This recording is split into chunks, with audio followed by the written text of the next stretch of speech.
Thank you, and welcome to ACM Guildford's campus. We hope you've been enjoying the work from London just as much as we have. The projects here continue conversation with a focus on how creativity is taught, experienced, and understood.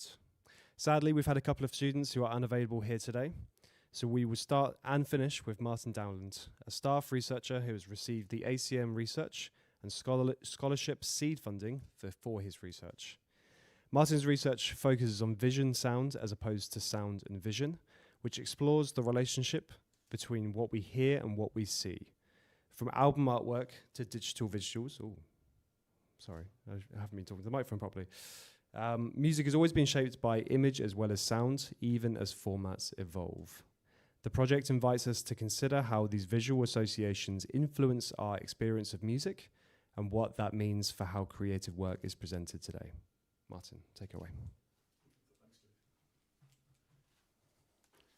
Essentially what I'm looking at is how, as Dave's explained, the relationship between visuals and sound in music. And to give some background to that, the whole project was started when I was teaching a couple of years ago and some students were doodling in the class. And I looked to see what they were doing, and they said, "Oh, we're just designing our album covers." And the work was really good, and that they were doing it with their hands on paper, with crayons, with pencils. And that suggested to me that I should hark back to my previous life when I was dealing with something very similar a long time ago.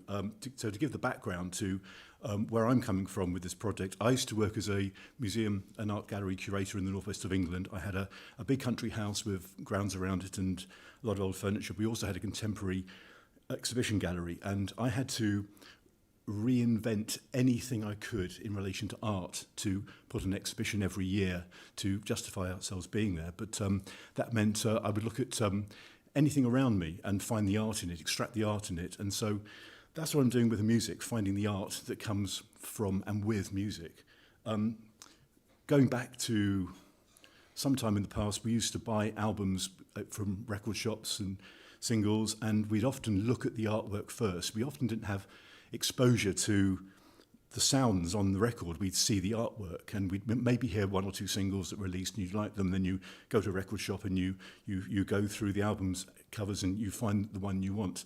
And often the artwork was so good that it attracted you to actually buy the album itself. So that's how important it was at the time. Now, because things have moved on and we went from having big albums to having smaller CDs and cassettes at one point, and then we've gone digital, and so much is now streamed and it's looked at, it's found on Instagram, on Spotify, or wherever it might be. But the artwork is still there. People still want the artwork. They still want the artwork to identify with the music, and that's where our contemporary students were coming from. They wanted to have their own artwork to support their music, and some of it was incredibly good, but I thought it needed to have an outlet for this. So what we're hoping to get out of this at the end is to really show how the visuals and the sound can go together very well. I've got some examples of iconic albums with me. So here we have, for example, we have Dark Side of the Moon, which we all know. This comes from 1973, and it's one of the most iconic images that we have of visuals that go with sound. Okay, it's a fantastic album cover. It had posters in it originally. Then, even earlier than that, before I had pocket money, we had Sgt. Pepper, which hopefully people know about. People certainly know that image. So that is something that's very closely associated with the Beatles. The Beatles are known by that picture. That picture is very important to us. And then another one is David Bowie, Aladdin Sane. I bought this with my pocket money when it came out, thinking that was exciting. And you go into the record shop and you find the album very easily because of this iconic picture of David Bowie. So album covers, very good bits of works of art in their own right. So what we're doing is we've had Inspire, the project Inspire projects in Guildford. There will be in Birmingham, London as well, where we've encouraged people to come along to a workshop and with pencils and crayons and paper and rubbers and rollers to actually draw their own artwork with their hands. Musicians play music with their hands, and they also can draw with their hands. And musicians want to actually create their own artwork I've got some examples here. For example, this is by Tom Hazeman, who was at ACM a few years ago. He's got a series of pictures like this, which he's created to go with the music. And what he's done here is he's taken a photo and he's processed it. They took the photo originally and then coloured it in, and they then put it into a computer, so it has been altered digitally, but it was originally an analogue thing. And the idea is to say something along the lines of we can all be anonymous and we can all paint our own pictures into the picture itself, and that goes with the music. Now, I haven't got the music yet, but that will follow. Here's another two. On the left, we have a album cover designed by James Dedman, one of our students who's graduated recently. This is the dark side and the light side, and it goes along with some music. He's got some music which fits in with this beautifully, and really you could either hear the music or see the picture first and see how they match up. On the right, we've got Shane Clancy's photo that he took for a song called I Will Find My Place in This World, and that's a very moody picture, isn't it, of a scene with a moody sky in the west of Ireland, and that really typifies the music that Shane's being produced. Can you hear me okay? Am I talking to the mic okay? Great. That's James in front of a mural on a wall, and so that's already a ready-made album cover, because it's got a picture of the artist himself, looking like himself, looking quite moody, and there's a scene behind him which is very much like his own work, and it could very well be one of his own pictures. On the right, though, Danny Marriott was a graduate of ACM a few years ago.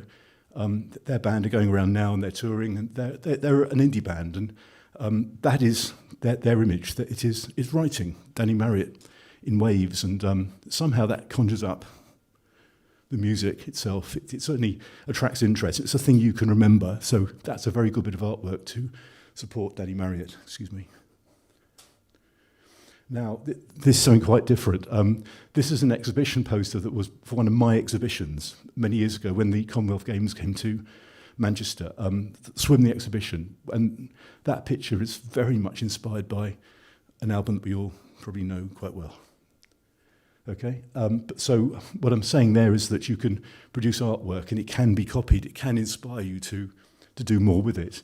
On the right is a ready-made album cover from some of our students as well. It's ready-made to have a sleeve and some music put inside it. To go back to the beginning. So essentially, what's important about the visuals is that it's something that can actually contain your music. If it is actually a physically made bit of cardboard or paper that you put some vinyl in, that's what it always traditionally was. Same happened with cassettes. It could be the image that appears on Instagram or on any other platform.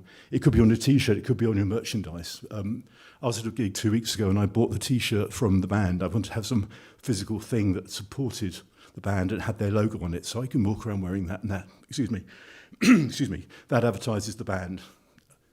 The value of merchandise is considerable, and the value of the actual artwork is great because it's what indicates to people looking at it that you have a visual image as well as a sound image. So what we're wanting to do is to gather as much of this work as possible and to exhibit it alongside the music. So people will be looking at it in real time, real space, rather than just listening to it.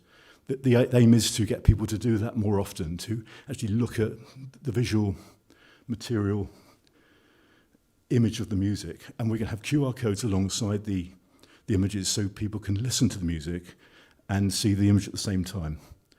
Then we're going to ask people to answer some questions about whether it works or not, whether it works for them. Is it the sort of image you expect to go with the music or vice versa? And that will enable us to gather some data to assess just how valuable the works are. And also it might indicate just what works and what doesn't work so well. Some things can be surprising, some things work very well indeed. The images I showed earlier of the album covers, they have stayed in the memory and they've been used again and again and again. They've become immortalised. That's essentially what we want to do. So the project is going to lead into being a visual, physical exhibition. We were able to spend the money on picture frames which we'll be able to use again and again and again. So I'm hoping that it will encourage people to think more of looking at things, looking at the visual identity of the music, if you like, and relating the two to each other, and that the actual physicality of going to see an exhibition, seeing the actual artwork itself is an experience itself. It's rather like going to a gig to see a band live. Seeing the work in art gallery as well is a valuable thing to do, but we hope to get the feedback from visitors to endorse that, and then we'll assess that and take it further, and that's where the project's going to go. That's us. Pretty much done.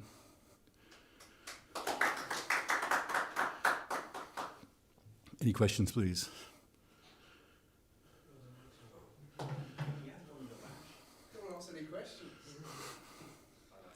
Hello. Thank you so much for that. That's really, really interesting. Could you tell us a bit more about what your plans are to exhibit this, and where that might be, where this will kind of go? Where it will be, to be decided.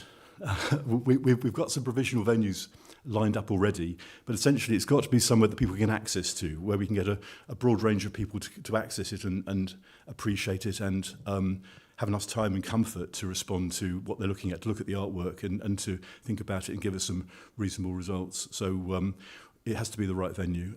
Because of my museum background, it's got to be somewhere that's secure, where people aren't going to help themselves with these very nice works of art and walk away with them. It's also got to have good environmental controls as well, where they're not going to go mouldy or whatever. But it's all down to that, really, finding the right venues that are up to the standards we want. But they've also got to have good access points and a good cross range of people being able to get access to the work, so we can get work out to a new audience. Great. And I guess with as you were saying, the frames, the picture frames themselves could be reused again. So I'm assuming that if the project is successful and your research kind of gets you to where it wants to be, then this could potentially be a cyclical bit of research that you do, encouraging students' kind of contribution and exhibition and stuff. So it sounds really interesting. I hope so, because I spent so many years reinventing how we look at things and looking at things differently. There's certainly a lot of visuals associated with music, and the whole output of ACM, really. Game design. There's an awful lot that could be displayed, and we'll come up with ideas in the future where, let's have an exhibition of that, because we need to show that off. We need to get feedback on that. So hopefully the hardware will enable us to do that in the future as well, and to have new ideas as they come up. Brilliant. Cool. Thank you. I thought that was great, Martin. Thank you so much. What I thought about when you were talking was how extraordinary it is that we're talking about this now, and for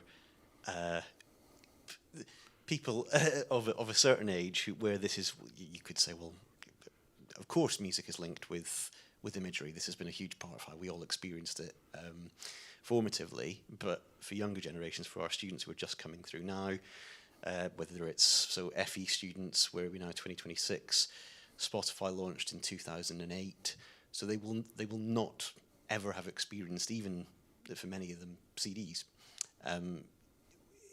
I think there's quite an interesting bit in terms of the research itself, where you've got this kind of strange cyclical thing where something which can be so intrinsically attached to an art form, which technology can effectively remove.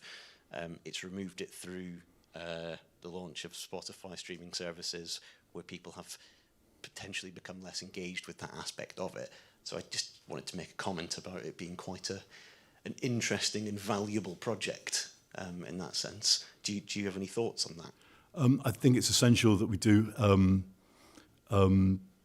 pick up on the fact that everything starts off analog, and having people actually drawing with their hands as people play music with their hands before they put it in the computer to alter it is very important. And to be able to then physically, in physical space, see the real things as well is also very important as well as seeing it digitally elsewhere. To see the real thing as well is also very important.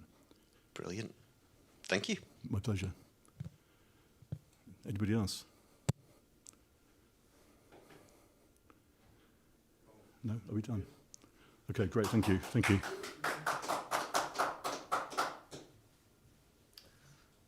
So, thank you to Martin. That was a very, very interesting proposal that you have. So we're going to wrap up in Guildford. Thank you for everyone that has that's attended and watched and commented and followed. And we will be taking a lunch break. We will continue in at 1 o'clock. Is it 1 o'clock? 1 o'clock. Then we will continue at 1 o'clock with the Birmingham campus. Thank you.